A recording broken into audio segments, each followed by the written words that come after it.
Ito yung message para sa lahat yung mga kababayan natin. Yung may problema sila.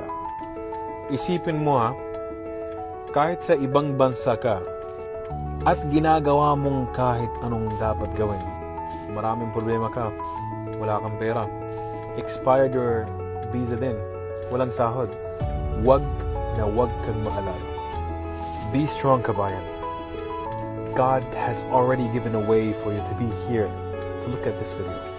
And I'm sure many ways, right after you see this video, there's a way for you to get a new job, better position, better life, at tutuloy yung mga wishes mo.